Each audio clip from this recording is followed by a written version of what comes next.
Le miracle, ce n'est pas l'impossible qui se réalise. Il faut absolument une approche spirituelle. L'un ne peut pas aller sans l'autre. Ici à Lourdes, tout le monde peut guérir. Et moi, je suis toujours étonné de voir que ceux qui arrivent malades, mal en point, etc., repartent quand même d'ici toujours avec le sourire.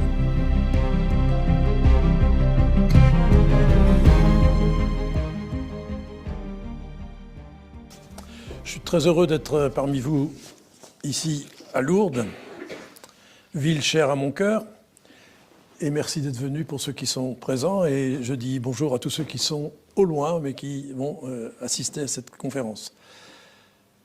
Donc, en effet, j'ai eu cette chance d'être 12 ans médecin responsable du bureau des constatations médicales de Lourdes, en charge donc de recevoir les déclarations volontaires et spontanées des personnes qui estimaient avoir bénéficié d'une grâce de guérison par l'intercession de Notre-Dame de Lourdes. Je recevais en moyenne une cinquantaine de déclarations par an, ce qui fait, vous voyez, à peu près une par semaine. Alors vous allez me dire, vous n'aviez pas grand-chose à faire, sauf que j'avais ces nouvelles guérisons à authentifier, avec les médecins qui passent à Lourdes régulièrement. Vous savez que à Lourdes passent beaucoup de médecins qui accompagnent les pèlerinages. Et sur l'année, il passait au moins 3000 à 3500 médecins, sans parler les infirmières et autres. Donc, dès que j'avais une déclaration, je convoquais les médecins présents qui, eux, s'occupent, quand ils viennent, bénévolement, il faut le dire, surveiller et être attentifs à ce qui se passe au niveau des malades. Je l'ai convoqué pour étudier le cas et voir un peu si c'était sérieux ou pas, si on pouvait aller plus loin par rapport à la déclaration elle-même. Ça, c'est un premier point. Deuxièmement, je recevais tous les médecins qui venaient, c'est quand même beaucoup de monde, du monde entier. J'avais un petit bulletin que j'envoyais dans 72 pays en 6 langues d'une vingtaine de pages, trimestriellement, pour raconter un peu ce qui se passe ici à Lourdes. Puis la troisième chose, c'était de répondre aux questionnements des médias. Les médias sont très intéressés par ce qui se passe à Lourdes, c'est normal. Et donc j'avais souvent des journalistes de toutes sortes. Et ça a été aussi une découverte pour moi quand je suis arrivé ici, parce que ça, je ne m'y attendais pas. Donc j'ai eu cette chance d'être là, présent, tous les jours pendant 12 ans, et de voir vraiment des merveilles et, bien sûr, des miracles. Alors, pendant cette conférence, je vais essayer de répondre à 2 questions qui reviennent très fréquemment. Premièrement, peut-on croire sérieusement aux miracles aujourd'hui, au XXIe siècle? Et deuxièmement, à quoi servent ces miracles? Alors, il faut savoir que les miracles font partie de la tradition chrétienne. Vous savez que dans l'Ancien et dans le Nouveau Testament, il y a beaucoup de miracles. On peut dire qu'ils sont truffés de miracles. Et ce sont des phares qui éclairent le judéo-christianisme depuis des siècles. Alors, il existe plusieurs sortes de miracles, vous le savez. Il y a les miracles cosmiques, qui sont les plus rares. Dans l'Ancien Testament, par exemple, Dieu arrête le soleil et la lune dans Josué. Et au XXe siècle, vous avez le miracle de la danse du soleil à Fatima, devant 70 000 témoins, annoncé à l'avance par la Vierge Marie, aux voyants. Vous avez les miracles matériels, qui sont plus fréquents que les miracles cosmiques. Spécialement, les plus connus sont les miracles eucharistiques. Celui de Lanciano du 7e siècle fait référence, mais il y en a d'autres. Il y en a eu à Buenos Aires en 96 et d'autres encore. Et puis, vous avez les miracles de guérison, qui sont les plus répandus. Et les plus difficiles à authentifier.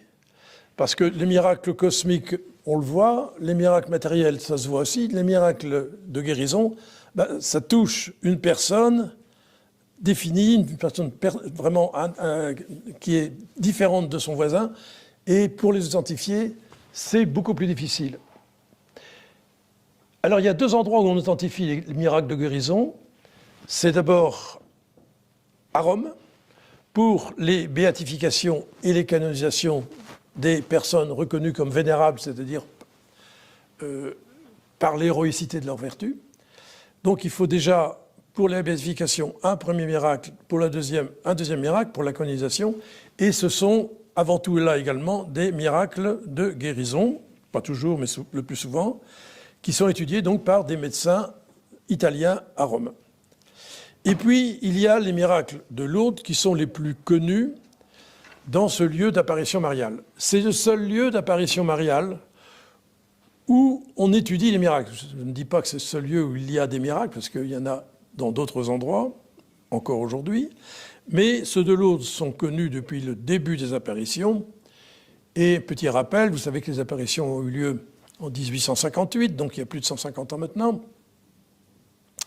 Il y a eu 18 apparitions, et au cours de la 9e, le jeudi 25 février 1858, la Vierge a montré à Bernadette un endroit où elle devait creuser et où elle a mis à jour une source qui coule encore aujourd'hui, qui ne s'est jamais éteinte. Et c'est dans la nuit, les 2 nuits qui ont suivi, dans la nuit du 28 février au 1er mars, qu'a eu lieu une première guérison qui est passée sur le coup inaperçue, puisqu'elle s'est passée la nuit. C'était la guérison de Catherine Latapie, qui habitait à Loubajac, non loin d'ici, à 6-7 km d'ici, qui avait une paralysie du bras droit. Elle était tombée d'un chêne, ou d'un pommier, je ne sais plus, enfin d'un arbre. Et donc vous imaginez que cette femme, à cette époque-là, avait besoin de ses 2 bras. Et dans la nuit, elle est venue avec ses enfants, parce que son mari ne voulait pas y croire, et elle a demandé sa guérison. Et comme il commençait à y avoir de l'eau, elle a mis la main dans cette source et elle a retrouvé l'usage complet de son membre supérieur droit. Elle est revenue chez elle et en fait, elle était enceinte de 9 mois et elle va accoucher le lendemain même d'un petit garçon qu'elle appellera Baptiste, le bien nommé, et qui deviendra prêtre plus tard. Mais grâce à cette naissance, on en connaît la date exacte. Puis il y en a eu d'autres. Et il y en a eu beaucoup. On a même parlé d'épidémie de guérison. Ce qui fait que l'évêque de Tarbes de l'époque s'est dit, il faut que j'assure ces guérisons. Et il ne va pas demander au médecin de Lourdes, le docteur Dozous, parce qu'il était trop impliqué dans l'affaire, mais il va demander au professeur Vergès, qui habitait Montpellier, mais qui était médecin thermaliste et qui venait tous les étés dans les Pyrénées, où il y a beaucoup de sources thermales, vous savez, et qui donc, le premier, va étudier ces guérisons. Avant d'étudier les guérisons, il va étudier l'eau, il va la faire étudier par un pharmacien. Et aux grandes dames du maire de Lourdes, ce n'était pas une eau thermale. Il espérait faire un centre thermal qui aurait beaucoup rapporté, mais ce n'était pas le cas. Cette eau n'avait aucune propriété manifeste. Et puis, il va convoquer, interroger, examiner tous ces patients qui alléguaient avoir guéri. À ce moment-là, c'était à la source. Et donc, il va faire un premier tri qu'il va présenter à Monseigneur Laurence, l'évêque de Tarbes de l'époque. Et Monseigneur Laurence va retenir 7 guérisons sur les 35 qu'il avait déjà étudiées. Vous voyez qu'elles étaient nombreuses à cette époque-là, puisque Monseigneur Laurence va faire une déclaration reconnaissant les apparitions de Lourdes en 1862, moins de 4 ans après les apparitions, ce qui est quand même très rapide dans l'histoire des apparitions mariales. Mais grâce, premièrement, au témoignage extraordinaire de simplicité, de pureté, de limpidité de Bernadette, et grâce, deuxièmement, à toutes ces guérisons survenues à la grotte, et il va en retenir seulement 7, dans lequel il va dire « Dans ces guérisons, j'y vois le doigt de Dieu ». Ce qui est finalement une très belle définition du miracle. Alors, on aurait pu croire que les guérisons allaient s'arrêter là, mais non, elles vont se poursuivre jusqu'à aujourd'hui. Alors, avant d'aller plus loin, je voudrais vous présenter mon plan pour cet après-midi. J'ai retenu 3 points importants pour parler des miracles en général et plus spécifiquement des miracles de guérison, puisque c'est ceux qui nous intéressent ici. Je vous les cite tous les 3 points. Premièrement, le miracle n'est pas un prodige. Ce n'est pas un rond qui devient carré, ni un unijambiste qui revient avec ses 2 jambes de Lourdes. C'est un fait visible, réel, observable, constatable, qu'un scientifique donc peut constater en usant de sa raison et de ses connaissances. Saint Augustin disait « Le miracle ne contredit pas la nature, il contredit la connaissance que nous en avons. » Je vais y revenir. Deuxièmement, le miracle vient de Dieu, qui est à l'origine du miracle. Vous savez, aujourd'hui, on parle de miracle pour un oui ou pour un non. Il y a des miracles économiques. Si on a un Premier ministre ce soir, ce sera un miracle. Vous l'entendrez à la télévision. On parle de miracle sportif, que sais-je encore. Non. Le miracle, par définition, vient de Dieu. Et je peux vous donner la définition du petit Robert, qui est pourtant pas ecclésial. Le miracle est un fait extraordinaire où l'on croit reconnaître une intervention divine bienveillante auquel on confère une signification spirituelle. D'accord ? Troisième point, le miracle est un signe que Dieu nous fait. Un signe laisse toujours libre. Vous n'êtes pas obligé de croire au miracle de Lourdes. Hein. Croyez au miracle du Christ, ça c'est autre chose. Mais le miracle de Lourdes, ce n'est pas obligé. C'est un signe que Dieu nous fait. Et Blaise Pascal disait déjà, dans le miracle, il y a suffisamment de clarté pour ceux qui veulent bien croire et suffisamment d'obscurité pour ceux qui ne le veulent pas. Donc, je ne vais pas, aujourd'hui encore, vous prouver quoi que ce soit par rapport au miracle. C'est un signe pour nous, aujourd'hui. Donc, ce n'est pas contraignant, il nous laisse libres. C'est une expression de la communication divine aux hommes. Donc, parler de miracle à propos d'un événement extraordinaire, c'est faire un acte libre de foi qui lie, dans la matérialité du fait, autre chose que le fait. C'est une interprétation que l'on donne à un fait. Et on y reconnaît un signe qui est adressé spécialement par Dieu aux hommes. Et à un homme en particulier, à une femme en particulier, celui ou celle qui bénéficie de cette guérison. Alors, premièrement, les miracles ne sont pas des prodiges. D'abord, ce sont des guérisons inexpliquées, dit-on, en l'état actuel de nos connaissances médicales. Parce qu'en effet, le rôle de la médecine, dans les miracles de guérison, va être d'assurer, premièrement, la réalité de la guérison. Quand quelqu'un venait me voir en me disant « Docteur, j'ai guéri de telle ou telle maladie », d'accord, mais était-il vraiment malade ? Donc, je prenais le temps de l'écouter, de l'interroger, mais aussi de lui dire « Écoutez, moi, il me faudrait tous les examens qui ont été faits avant, démontrant que vous étiez vraiment malade, que vous aviez telle ou telle maladie. » « Oh, mais je ne les ai pas, docteur. » Ben, ça ne fait rien. Vous reviendrez avec quand vous aurez le temps. On n'est jamais pressé. Vous savez, l'Église a tout son temps.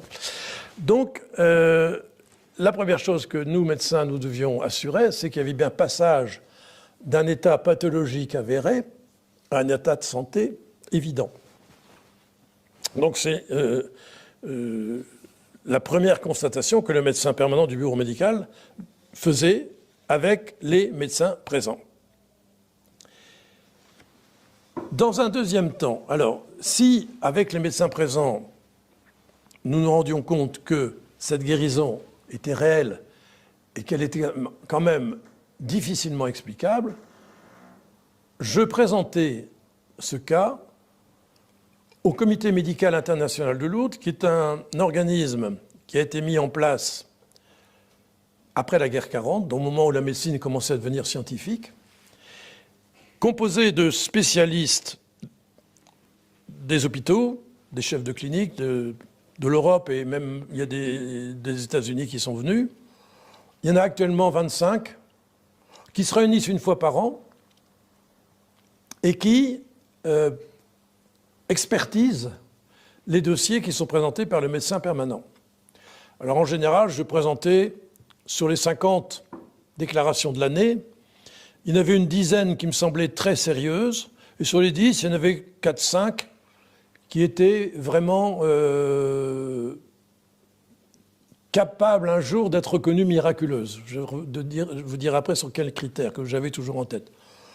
Et donc, les 4-5 cas sont présentés aux médecins spécialistes du Comité médical international une fois par an, Et si eux l'estiment sérieux, alors c'était pas toujours l'année qui suivait, hein, ça pouvait être 2-3 ans après, le temps de récupérer tous les dossiers, ils nommaient l'un d'entre eux spécialiste de la maladie guérie pour étudier plus spécialement cette guérison, avec tous les examens avant et après, interrogeant aussi la personne malade.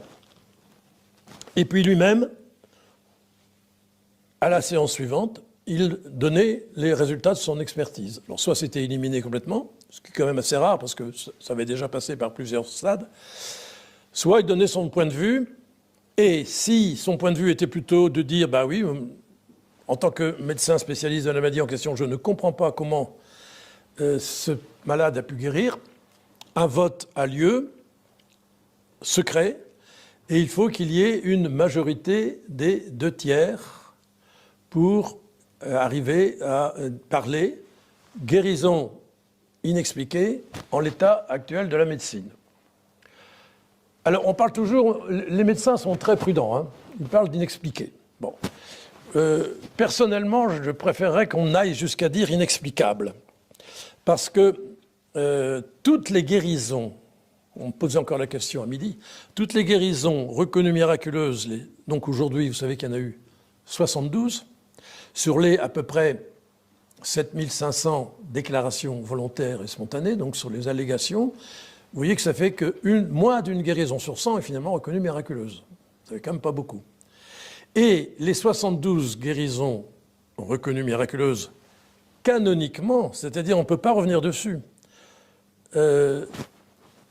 sont encore aujourd'hui inexplicables par la médecine. Alors, il y a des gens qui ont guéri de tuberculose. Alors on dit aujourd'hui, bah oui, on peut guérir de la tuberculose, c'est vrai, on a des antibiotiques qu'on n'avait pas à l'époque. Mais on ne guérit pas d'une tuberculose instantanément. Vous allez voir que ça fait partie des critères qui vont montrer que c'est instantané. Donc, quand la médecine a dit guérison inexpliquée en l'état actuel des connaissances de la médecine, le dossier est transmis par l'évêque de Tarbes-Lourdes, puisque maintenant il s'appelle évêque de Tarbes-Lourdes, à l'évêque du diocèse du Guéry. Donc ça ne passe pas par le Vatican. C'est tout à fait parallèle.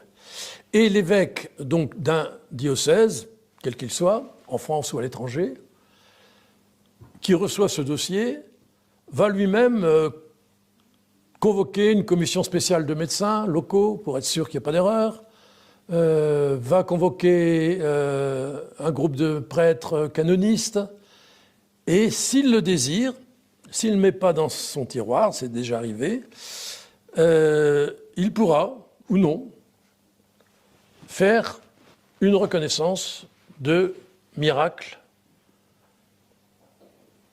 qui sera comptabilisé comme miracle de Lourdes.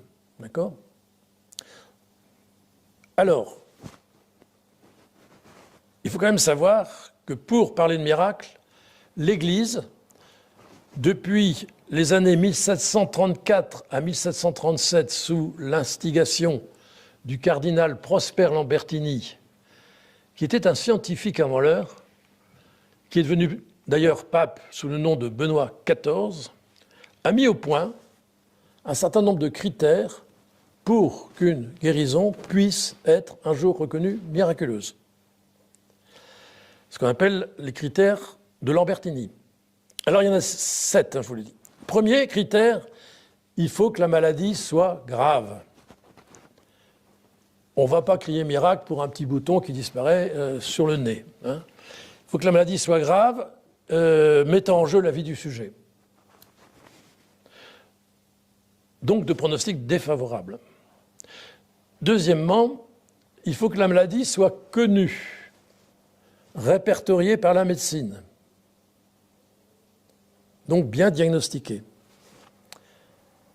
Troisièmement, il faut que cette maladie soit organique, lésionnelle, c'est-à-dire qu'il y ait des critères objectifs, biologiques, radiologiques, etc. Parce que du temps de Lambertini, il n'y avait pas de scanner. Hein. Aujourd'hui, vous en avez, quand les gens arrivent avec une pile comme ça, c'est long à décortiquer.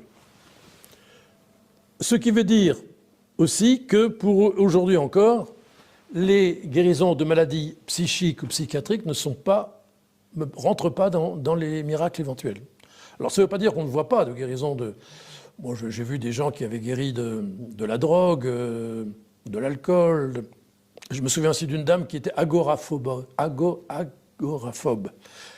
L'agoraphobie, c'est pas très drôle. Elle ne pouvait pas aller sur une place. Eh ben, je l'ai vu se promener sur l'esplanade de Lourdes après avoir guéri. Donc, ça existe. Mais ça ne sera jamais reconnu comme un miracle, pour l'instant. Elle peut le reconnaître, hein, c'est pas grave. Voilà. Quatrièmement, il ne faut pas qu'il y ait eu de traitement venant interférer dans la guérison. Bon, vous imaginez aujourd'hui que c'est compliqué, vu que quand vous avez le moindre petit bobo, vous prenez un traitement. Donc, ce qui veut dire que là, il faut aussi bien travailler la question.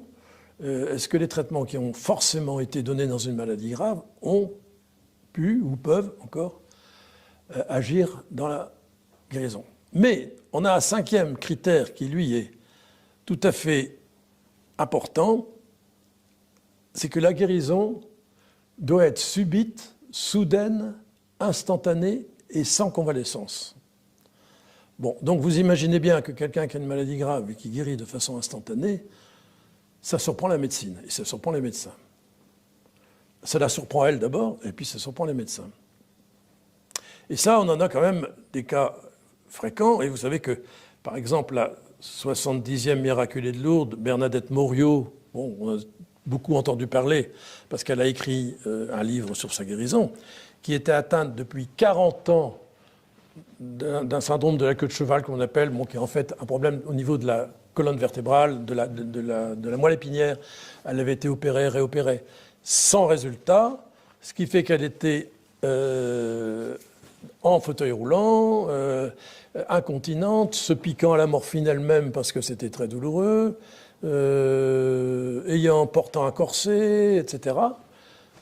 40 ans, elle a vécu ce calvaire. Elle est venue à Lourdes pour prier, non pas pour elle, mais pour les gens qu'elle connaissait qui étaient malades, et retourner chez elle dans l'Oise, 2 jours après, au moment de la procession eucharistique qu'il avait fortement marquée, où, vous savez, tous les jours à 5 heures, on expose le Saint-Sacrement et on bénit tous les malades qui sont présents.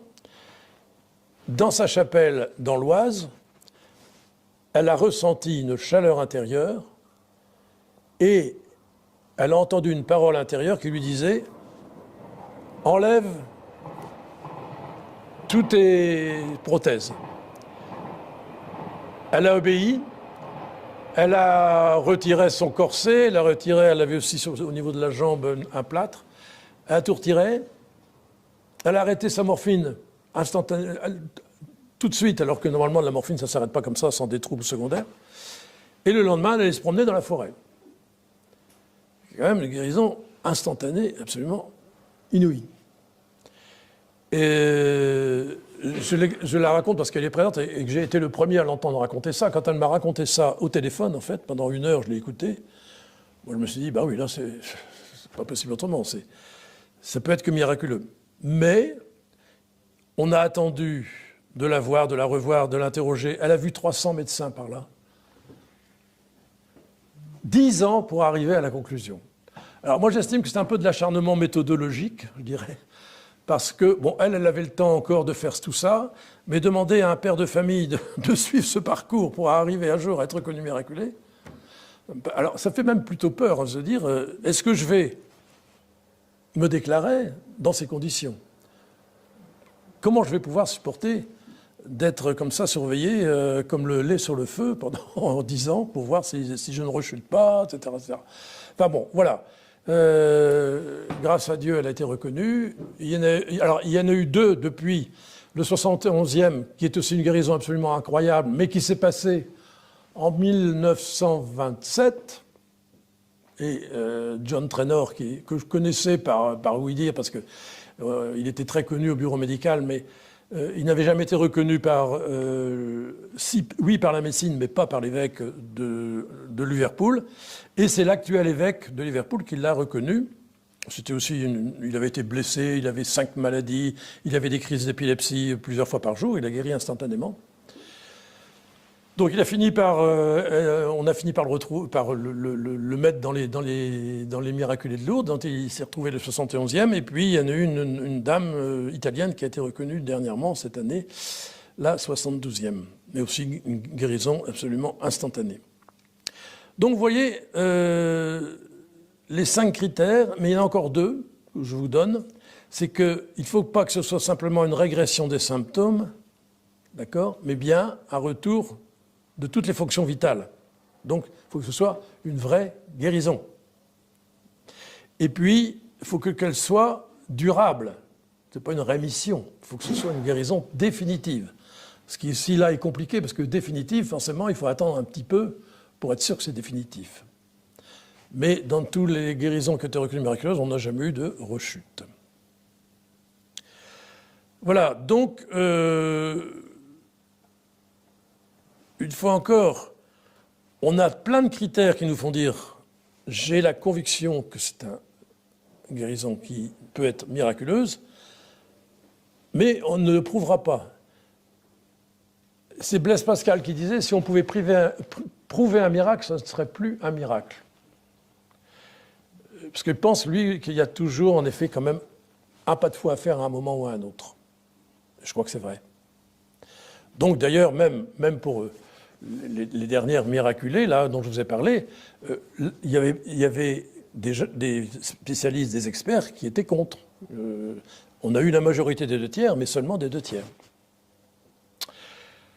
Deuxième point qu'on pourrait aborder, mais après vous pourrez poser toutes les questions que vous voulez, toutes les guérisons inexpliquées ne sont pas forcément des miracles. C'est en particulier le cas aujourd'hui des médecins qui me disent « Ah oui, mais nous, dans les hôpitaux, on a des guérisons inexpliquées. » Donc, on en a même beaucoup, parce que grâce à Internet, on les publie maintenant. Il y en a bien une centaine par an. Alors vous, avec vos 72 miracles sur 150 ans, vous me faites rire. Bon, les critères ne sont pas les mêmes, ce n'est pas étudié de la même façon, et surtout, on parle de rémission spontanée, là. Donc, si vous voulez, c'est comme quelqu'un qui a un cancer grave.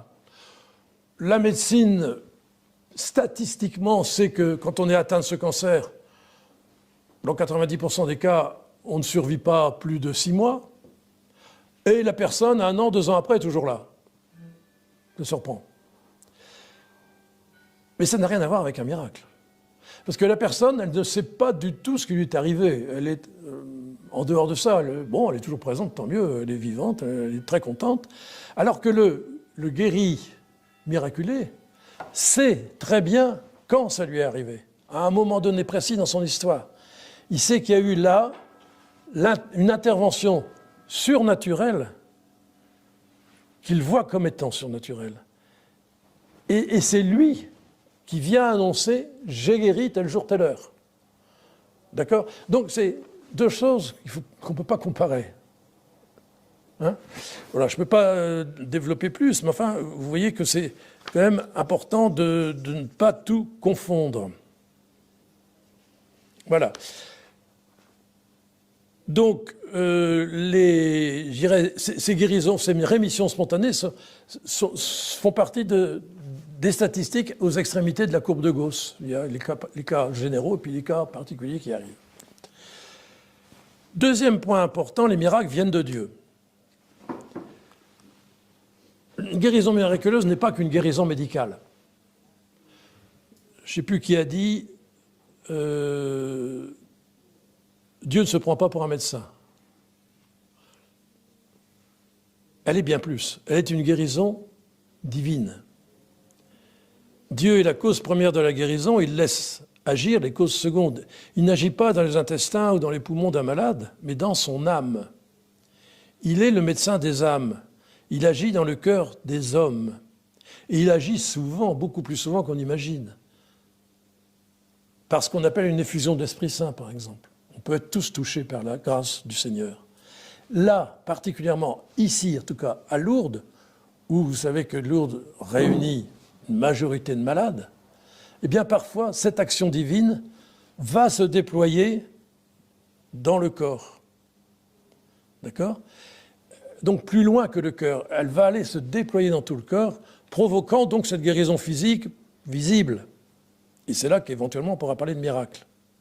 Donc la guérison miraculeuse est une guérison du corps qui s'origine au plus profond de la personne et qui, et j'insiste là-dessus, s'accompagne toujours d'une guérison intérieure, spirituelle, qui pour moi est la signature du miracle. C'est pour ça que dans mon livre, j'expose un peu ce que je vous dis ce soir, mais cet après-midi en tout cas, mais en plus, je donne une 50aine de témoignages de guéris, et pas forcément de miraculés officiels, mais des guérisons de nature miraculeuse, d'ordre miraculeux. C'est-à-dire que les gens ont été touchés intérieurement, ont guéri d'une maladie qu'elle soit. Ça n'a pas été reconnu pour diverses raisons, elles sont nombreuses. Soit il ne s'est pas déclaré, soit le cas s'est arrêté là, soit les médecins n'y ont pas cru tout de suite, soit l'Église n'a pas été plus loin. Bon, il y a des tas de bonnes raisons. Mais je les raconte quand même parce que ces gens-là sont venus me revoir après et m'ont dit, moi, ma vie a changé ce jour-là. Je ne suis plus la même personne. Je peux vous donner des exemples. J'ai eu par exemple, avant de partir, c'était le 16 juillet 2009. Le 16 juillet, c'est le jour de la dernière apparition. C'est le jour de Notre-Dame du Mont-Carmel. Et une femme donc d'une 50aine d'années vient me voir le lendemain, elle me dit, docteur, voilà, hier, j'étais à la grotte. Je suis venu avec un pèlerinage des Carmes, du Carmel, de Nice.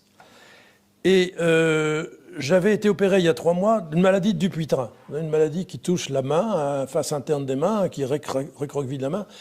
Et donc on l'opère, mais l'opération n'avait pas réussi. Le chirurgien l'avait reconnu lui-même. Et donc elle disait, j'étais resté avec ma main recroquevillée. Et elle me dit, hier à la grotte, tout d'un coup, j'ai senti un souffle sur ma main et j'ai vu ma main se rouvrir.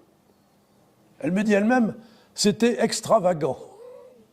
Elle vient me le montrer, et en effet, sa main était tout à fait mobile, avec les cicatrices de l'intervention qui étaient là, mais il n'y avait plus la maladie des Dupuytren. Ah ben, je lui ai dit tout de suite, écoutez, pour moi, oui, c'est un miracle, mais ce n'est pas une maladie grave, donc ça ne sera jamais reconnu comme un miracle. Pas la peine de chercher plus loin. Maintenant, je serais content que vous reveniez, que vous alliez d'abord revoir votre médecin, que vous lui racontiez, et puis que vous rameniez les dossiers que vous aviez eus avant pour en être certain, mais bon, c'est tout, ça ne prend pas le mal.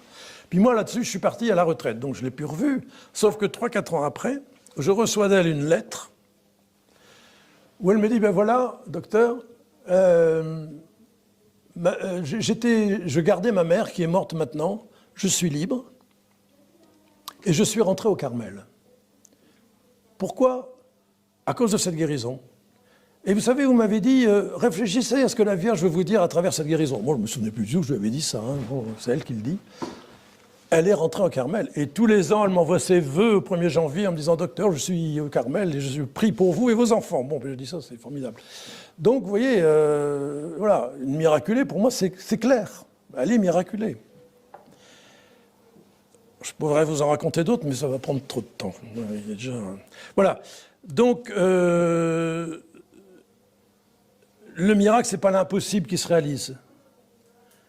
Hein? Il faut absolument une approche spirituelle. L'un ne peut pas aller sans l'autre. Et c'est vrai que peut-être qu'on a été un peu trop loin sur le plan médical, je vous l'ai déjà dit. D'ailleurs, Jean-Paul II avait dit, le 18 novembre 1988, « De nombreuses guérisons constituent une réalité qui n'a son explication que dans l'ordre de la foi, que l'examen scientifique ne peut nier a priori, et qu'il doit donc respecter précisément dans son ordre. » Donc, l'interprétation de ce qu'a vécu celui qui a guéri est fondamentale. D'accord?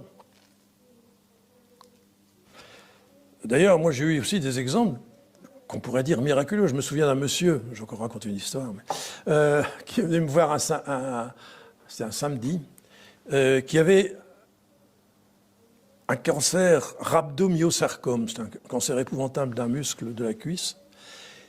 Tous les médecins avaient abandonné en disant on ne pourra pas l'en sortir. Il avait même été aux États-Unis à l'Institut Rockefeller pour demander si on ne pouvait pas le traiter. On lui avait dit non monsieur, on ne peut rien pour vous, dans 3 mois vous êtes mort. Il est rentré chez lui, il habitait Nancy. Puis un jour, quelques jours après, tout d'un coup, il a une inspiration, il faut que j'aille à Lourdes. Sa femme lui dit, qu'est-ce qui te prend? C'était pas du tout à Chrétien, qu'est-ce qui te prend? Ben oui, il faut que j'aille à Lourdes.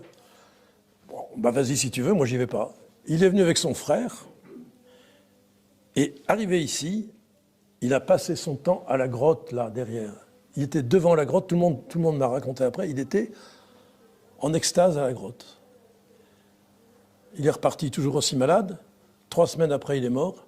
Et il a dit à sa femme, « Je préfère mourir à 40 ans en connaissant Dieu qu'à 80 sans l'avoir connu. » C'est pas un beau témoignage, ça. C'est un miracle pour moi. Bon, un autre miracle, mais enfin, voilà. Donc, vous voyez, il y a des miraculés non guéris. C'est assez étonnant. Hein. Voilà. Donc, j'insiste, moi, beaucoup, et je l'ai dit dans mon livre, je le répète, la constatation d'une guérison dans un contexte de foi doit être clairement médico-spirituel. Et pour moi, si on veut une définition, une guérison devient miraculeuse lorsqu'elle remplit 2 conditions. Premièrement, cette guérison échappe aux lois habituelles de l'évolution des maladies et de la médecine. Elle frappe en effet d'emblée parce qu'elle apparaît tout à fait contraire aux prévisions du pronostic, soit qu'elle s'effectue selon des modalités extraordinaires et imprévisibles, en particulier par leur instantanéité, soit que la reprise des fonctions ne correspond pas aux lésions anatomiques. On a vu ici à Lourdes Mme Biret qui a revu clair alors que au fond d'œil, elle ne pouvait pas voir clair. Et elle a vu clair. Et cette guérison, deuxièmement, invite le bénéficiaire et les témoins à reconnaître une signification spirituelle à l'événement. Plus précisément, elle amène le guéri à croire en l'intervention spéciale d'un Dieu d'amour pour lui. D'accord ? 3e point, après j'ai fini, les miracles sont signes de Dieu. Signe d'une liberté supérieure. Donc, de fait, le miracle n'est envisageable que si on admet l'existence d'un créateur et le fait d'une création continue de l'univers, Dieu étant le créateur créant, celui qui nous tient entre ses mains, qui est toujours présent. Et c'est Henri Bouillard qui disait, un jésuite encore, « La guérison surnaturelle n'est autre qu'un phénomène naturel dont la rapidité et l'ampleur sortent des règles habituelles. Le miracle multiplie, transforme ou guérit, il ne crée pas, il dépasse les forces de la nature, ne viole pas ses lois. Les déterminismes subsistent, ils sont comme utilisés par une liberté supérieure, et c'est en les maîtrisant ainsi que se manifeste mystérieusement cette liberté. » Ok ? Donc c'est bien un signe que Dieu agit.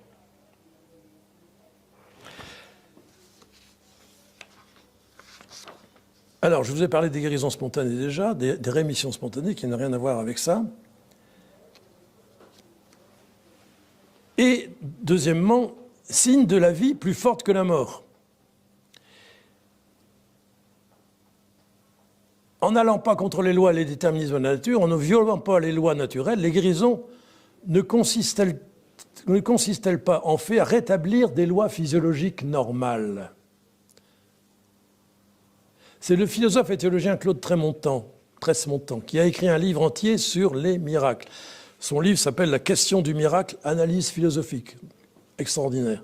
Et il dit « Le miracle de guérison est une utilisation intelligente des causalités physiques naturelles créées, poussées à leur achèvement par un processus qu'on appelle guérison. » C'est-à-dire qu'en fait, nous sommes tous potentiellement capables de guérir un jour ou l'autre. Alors nous ne guérirons peut-être pas sur Terre, mais nous guérirons un jour dans l'autre monde, puisque nous ressusciterons glorieux, transformés, transfigurés, etc. D'accord ? Voilà. Par contre, on n'a jamais vu une jambe repoussée. Alors, il y a un cas particulier en Espagne qui s'est passé il y a longtemps. On pourra en reparler si on voulait, mais c'est autre chose. Voilà. Et René Latourelle dit « Le miracle est moins contraire à la nature que supérieur à la nature. C'est une action raisonnable, mais à l'échelle de Dieu. » OK ?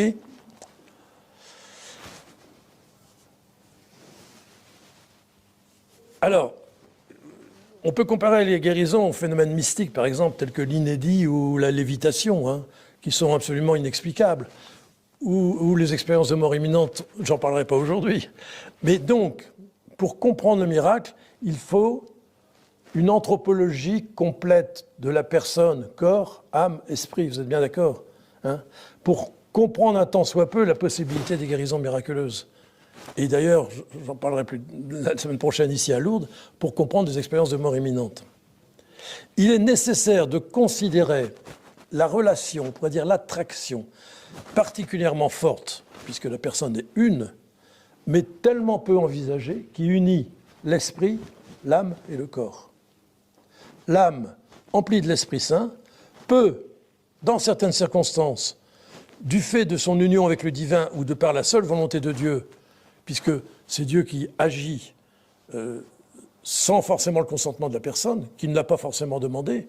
Et pourquoi d'ailleurs agit-il chez certaines personnes et pas chez d'autres? On n'en sait rien, mais il peut agir à partir de l'âme spirituelle sur le corps de quelqu'un, en le guérissant ou alors en le nourrissant, dans le cas des mystiques qui ne mangent pas pendant 40 ans, ou en l'élevant en haut d'un arbre si on veut, à la limite. OK ? Autre point, c'est le signe des guérisons invisibles. C'est-à-dire, finalement, bon, c'est injuste, ça ne touche que 72 miracles à 72 personnes qui sont favorisées. Pourquoi? Mais c'est qu'il faut comprendre que, ici à Lourdes, tout le monde peut guérir. Et moi, je suis toujours étonné de voir que ceux qui arrivent malades, mal en point, etc., repartent quand même d'ici toujours avec le sourire. Ils ont reçu quelque chose. Hein. Ils vont pouvoir vivre mieux leur maladie. Je ne sais pas si vous avez vu le film Lourdes, là, qui est très, très explicite sur le cas. Alors finalement, à quoi servent les miracles? Ce sont des signes qui manifestent que notre monde humain n'est pas bloqué sur son destin, sur le mal, sur la mort. Ils préfigurent pour tous la résurrection de nos corps qui nous attendent dans la vie éternelle. Monseigneur Léonard, évêque émérite de Bruxelles, Malines Bruxelles, disait « Les miracles introduisent furtivement l'ordre supérieur du monde régénéré par la résurrection. Nos vies sur Terre ne sont que les prémices du monde invisible, au-delà de l'espace-temps, où nous serons tout en tous pour nous préparer à vivre avec notre corps, pas un autre corps, hein, notre corps, différent mais toujours le même, incorruptible, immatériel, glorieux, ressuscité, pleinement et définitivement guéri. Et c'est l'originalité du christianisme. Je conclus avant les questions, si vous voulez bien.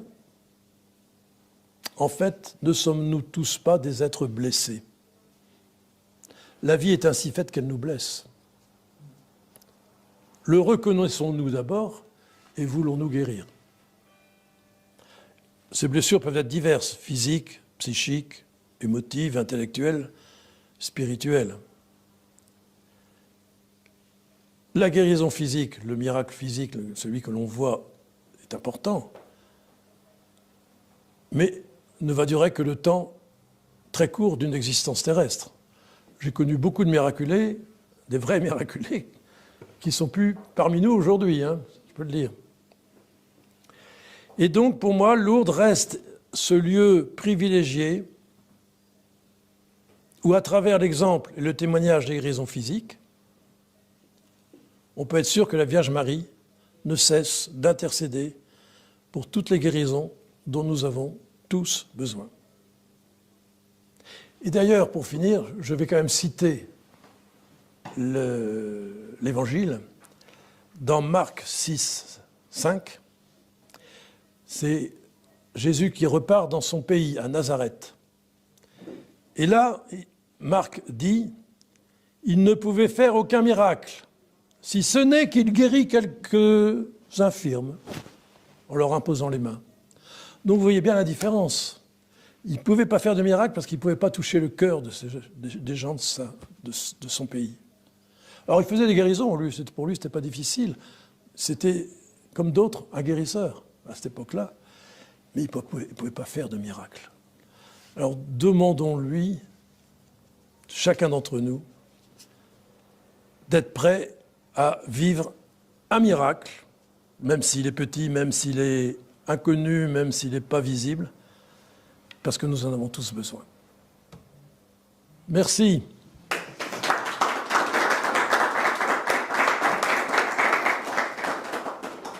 Ça va, je suis dans les temps? Merci infiniment, Dr Tellier, pour cette belle conférence.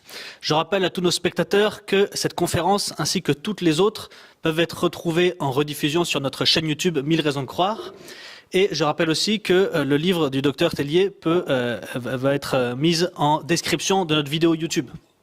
Alors je vous propose à ceux qui sont ici présents, s'ils le souhaitent, de poser quelques questions au docteur. Et ensuite, pour ceux qui le souhaiteraient, ils pourraient se procurer le livre et le faire dédicacer, ou sinon tout simplement venir... Alors il en reste quelques-uns, mais il est épuisé, d'après ce que j'ai appris. Donc on m'a demandé de faire une nouvelle édition revue, mais je vais pas, j'ai revu, je dirais la même chose. Alors, il est un peu gros, hein, mais celui-là il coûte 9,50 €, ça va, vous pouvez vous en sortir. Et ceux qui le souhaitent peuvent simplement venir échanger quelques mots avec le docteur. Est-ce que, docteur, vous pouvez reformuler des questions, parce que les spectateurs ne pourraient pas entendre, donc simplement reformuler les questions s'il y en a. Ok. Alors, est-ce qu'il y a des questions? Jean? Dans l'évangile de saint Marc que vous avez cité, à la fin, Jésus invite ses disciples à évangéliser et entre autres à prier pour les malades et ceux-ci seront guéris. Oui. Est-ce que vous encouragez les veillées de prière pour des consolations et guérisons qui se font de plus en plus dans l'Église catholique? Exact. Alors la question est, je répète, que Jésus envoie ses disciples pour guérir, hein, deux par deux. Vous prenez ni chaussures, ni sang, voilà. Et puis si on ne vous reçoit pas, vous essuyez la poussière de vos pieds et vous partez ailleurs. Alors, est-ce qu'on encourage, est-ce qu'il faut encourager les prières de guérison aujourd'hui, qui sont quand même plus fréquentes qu'avant, en effet, dans l'Église catholique. Avant, on voyait ça surtout dans les églises protestantes, hein, et aujourd'hui dans l'Église catholique. Ben oui, bien sûr. Bien sûr, moi je suis tout à fait d'accord. Il ne faut pas se contenter de Lourdes, c'est très bien Lourdes. Hein. Je crois que Lourdes est quand même un haut lieu qui restera un symbole, je dirais, qui montre que c'est possible, que c'est ce que Dieu veut pour nous. Mais pourquoi pas, en effet, généraliser ces prières de guérison pour les malades. Alors, il y a des précautions à prendre, il ne faut pas faire n'importe quoi, il faut se former, mais il ne faut surtout pas hésiter à prier pour nos malades, c'est sûr. D'ailleurs, Jésus a fait beaucoup de miracles, mais en 2000 ans, pendant toute l'histoire du christianisme, il y a eu bien d'autres guérisons extraordinaires en longueur de temps. Et même des guérisons inimaginables, et même des résurrections. Saint Vincent Ferrier, il arrive dans une ville où on ne veut pas le croire, il dit « Quelle est la dernière qui est morte là ? Elle est morte il y a 15 jours. Venez, amenez-moi à son tombeau. Allez, ouvrez-moi tout ça. Et lève-toi. » Et la femme se relève, elle est ressuscitée. C'est inimaginable. Donc, bien sûr, oui, il faut prier pour les malades. Pour qu'ils guérissent. Pour qu'ils guérissent, oui. Mais ça, c'est le temps de Dieu. C'est pas nous qui décidons s'il guérira ou pas. Nous, on demande, Dieu répondra quand il voudra et comme il voudra. Il faut savoir d'avance. Hein. D'ailleurs, c'est sûr que tous les malades qui viennent à Lourdes ne guérissent pas, mais comme je vous le disais, ils vivent quelque chose qui est de l'ordre de la guérison intérieure, et c'est déjà énorme. C'est déjà énorme. Est-ce qu'il y a d'autres questions ? Antoine. Est-ce que ceux qui guérissent à Lourdes sont toujours chrétiens, ou alors parfois il y a des athées ou d'autres religions qui viennent pour avoir la foi déjà pour guérir? Alors la question c'est, est-ce que ceux qui viennent à Lourdes sont toujours chrétiens, et ceux qui guérissent, est-ce qu'ils sont chrétiens, est-ce qu'ils ont la foi? Alors non, pas forcément. D'abord, ils ne sont pas forcément chrétiens, parce qu'il y a beaucoup de non-chrétiens qui viennent à Lourdes maintenant. Et deuxièmement, ils n'ont pas forcément la foi, et ils n'attendent pas forcément la guérison. Alors vous allez me dire, pourtant Jésus a plusieurs fois dit, c'est la foi qui guérit. Ben moi je crois que c'est la foi du peuple de Dieu rassemblé ici. Parce que Marie a dit, venez ici en pèlerinage, en procession. Et c'est la foi donc de tous les pèlerins. Non seulement la foi, mais l'espérance en la guérison. Bon, des malades, mais aussi de ceux qui viennent là, qui les accompagnent. Donc ici à Lourdes, on sait qu'il y a des guérisons, donc on attend la guérison, on espère la guérison. Et puis la charité, donc c'est 3 vertus théologales, si je ne m'abuse. La charité en acte que l'on voit ici à travers tous les hospitaliers et tous les bénévoles qui viennent au service des malades. Je me souviens d'un groupe de médecins musulmans d'Iran ou d'Irak, je ne sais plus. Ils étaient venus à un congrès à Bayonne. Et à Bayonne, ils ont su que c'était pas loin de Lourdes. Alors vous voyez, des musulmans, tout ce qui est de plus musulman. Ben, ils ont voulu venir voir à Lourdes ce qui se passait. Parce que Lourdes est connue dans le monde entier. Et ils sont venus me voir. Je leur ai raconté l'histoire de guérison. Ils disent, oh oui, bon, nous aussi, on a des guérisons. Bon, je dis, bon, bah, Puis je leur ai dit qu'il y avait des médecins qui venaient bénévolement, 8 jours ici, s'occuper des malades, qui pendant ce temps-là, ils ne gagnaient pas leur vie, etc. Ah, ils font ça? Oh, ça, c'est un miracle. Ça, c'est pas possible. Donc, c'est très relatif. Alors, si vous voulez savoir aussi, j'ai déjà raconté, mais est-ce que j'ai le temps encore 5 minutes? Une fois, c'était aussi à la fin de mon parcours ici, j'ai un coup de téléphone au mois de septembre d'une jeune femme qui me dit « Est-ce que je peux vous raconter mon histoire ?» Je dis « Oui, moi je suis là pour ça, je ne demande pas mieux. » Elle m'a dit « Voilà, je suis venu au mois de juin à Lourdes. J'étais atteint d'une rectocolite hémorragique, très grave, avec des abcès partout, je saignais, j'avais un traitement, j'avais un régime, c'était affreux. Donc je suis venu et puis je suis allé aux piscines. Et là, quand on m'a plongé dans l'eau, alors que je ne m'attendais pas du tout à ce qui allait se passer, j'ai fait l'expérience de l'amour de Dieu pour moi. J'ai fait l'expérience de l'amour de Dieu pour moi, mais très fort. J'ai pleuré. Je suis sorti de là en pleurant. Puis je me suis rendu compte dans les jours suivants que je guérissais. Ça cicatrisait, tout disparaissait. Tout disparaissait. Et je peux vous dire aujourd'hui, je suis guéri. J'ai revu mon médecin, il n'en revient pas, je ne prends plus de traitement, je suis guéri. Ah ben je dis ça, c'est formidable. Mais est-ce que vous en avez parlé à votre aumônier? Kezako aumônier, je suis musulmane. Bon, bah qu'est-ce qu'on fait? Écoutez, je vais aller vous voir, parce que elle habitait Angoulême, et il y avait un de mes anciens miraculé, M. Belli, que j'ai bien connu, qui venait de mourir et qui était les obsèques étaient à Angoulême les jours qui suivaient. Vous voyez, comme quoi les choses se suivent comme ça. Alors vous habitez à Angoulême, je vais aller vous voir. Je vais à l'enterrement de M. Belli, puis je vais la voir. Et je me rends compte qu'elle habitait à 300 mètres de l'évêché. Bon, je lui dis, vous allez aller voir là-bas à l'évêché, vous voyez, là, vous sonnez, puis vous demandez de ma part. Je vais prévenir l'évêque. C'est quoi un évêque? Elle me fait, bon, enfin bref, je lui dis, écoutez, c'est quelqu'un d'important dans l'église catholique. Vous allez aller le voir de ma part. 3 mois après, il y avait les évêques qui se réunissent à Lourdes, je vais le voir, l'évêque. Et je lui dis, vous avez reçu cette musulmane qui a guéri à Lourdes? Il me dit non. Oh, je dis ça, c'est trop bête. Je la rappelle et je lui dis, écoutez ma fille, il va falloir que vous fassiez l'effort d'aller quand même voir cet évêque. Et lui m'appelle quelques jours après, ça y est, je l'ai vu. Incroyable, il me fait, incroyable. J'ai gardé 1 heure. Et vous savez, la meilleure, c'est qu'elle veut devenir chrétienne. Et je lui ai dit oui. Il y a un catéchuménat à faire, hein, mais vous allez le faire, vous allez tout. 2 ans après, elle était baptisée. Hein. Sauf que son mari l'a quittée. Il ne pouvait pas le supporter. Et elle m'a dit aussi, mon père en est mort. Il ne pouvait pas le supporter. Voilà. Donc vous voyez, ça existe. Merci beaucoup, docteur Tellier. Ah encore une petite question. Non, il y a autre chose qui sortira des miracles. Par exemple, vous connaissez certainement, c'est l'apôtre Paul qui dit que j'ai l'épine dans le dos. Est-ce que Dieu, tu peux me l'enlever? Je crois que vous connaissez ce passage. Oui. Et Dieu lui dit, mon épine te suffit. Je crois qu'il l'a laissé. Il lui dit, tu la garderas, cette épine. Oui, mais... Donc, je répète ou pas? Expliquer ça parce que... L'explication du passage de Saint Paul. Oui, donc la question c'est pourquoi Saint Paul dit moi j'ai une épine et puis Dieu m'a dit pour toi c'est à garder quoi. Bah, en effet, on a tous des épines qu'on gardera jusqu'à la fin de nos jours peut-être. Hein.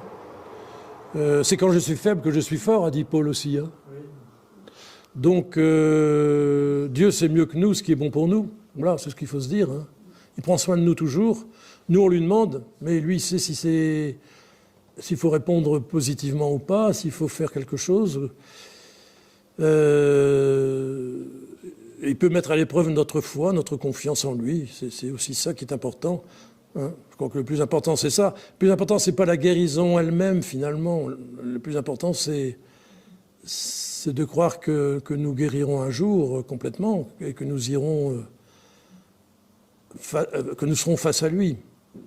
Et que là, on sera éternellement dans le bonheur.